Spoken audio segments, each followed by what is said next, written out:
бәріне сәлем достар, сендерге мен әлі достар. Бүгінгі видеода мен сендерге жақында шығатын просто топский жаңалықтар айтатын боламын. Ол қандай десеңіздер, келесі шығатын инкубатор және де жаңа оружиялар и тайный магазин точкасы қойылып қалған датасын айтатын боламын. Және де жаңа персонаж қашан шығады, және де ол қандай персонаж, қандай водолазка шығады, ақ водолазка көп шығады деп жатыр. Бірақ та точно шыға ма, соның бәрін айтатын боламын.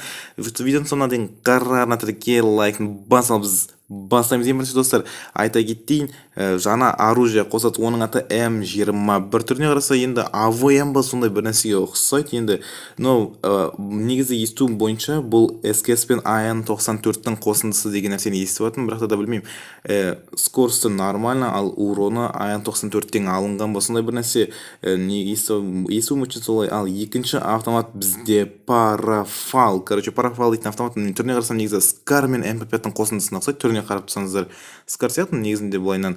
Бұның қандай меткісі бар, жаңағы оружияда қандай меткісі бар әзірге белгісіз. Жақында ғана точно өздері айтатын болады. Ал бәрі күтіп жүрген тайный магазин қашан шығады? Ол сентябрьдің 16-сы точкасы қойылып тайный магазин шығатын болады. Неге ерте деп сұрасаңыздар, өйткені бумажный домға арналған тайный магазин болады. Ал бумажный дом бізде 20 сентябрь біткіреді. Сол күні аралығында уже где-то 4 күн ба сондай или бір апта тұратын шығар деген ойдамын.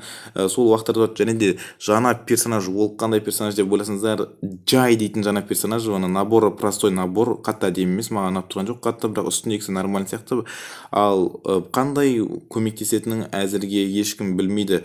Алда уақытта шығарады, күшті болады деген ойдамын. Қазіргі шығарып отқан жаңа персонаждардың барлығы енді алоқтан қалыспайды сияқты. Негізінде Эврикан шығарды, және де футболист Лусион шығарды. Бәрі де хп көбейтуге, адамға деген бір өте үлкен пайдасын тигізетін персонаждар. Және де осындай фон шығады жақында, артында Буйех деп астын жазылып тұрады. Негізінде өте керемет сияқты, әдемірек көрінеді. және де достар, жаңа питомец жақында Хэллоуин жақындап келе жатыр. Соған орай асқабақ питомец реально прикол түріне қарасам, просто асқабақ питомец өте қызық болып тұр.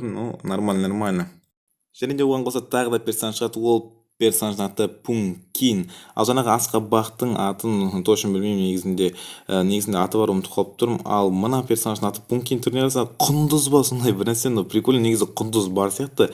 Құндыз емес, вообще басқаша питомец. И және де достар, көбі жаңалықтарда шығып жүрген, және де кейбір региондарда қосылған уже кулак дейтін реально қосылады, уже ол точкасы қойылған қосылады. Басқа региондарда қосылған, уже Бразилияларда уже ойнап жүрген сияқты.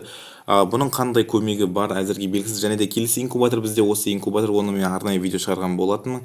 Маған ұнаған жоқ, сол кезде айтқан болатынмын, маған ешқайсысы ұнап тегін маған чертеж түсіп тұрса да мен ауыстырмайтын едім деп. Реально маған өте қатты ұнап тұрған жоқ, вообще ұнап тұрған жоқ.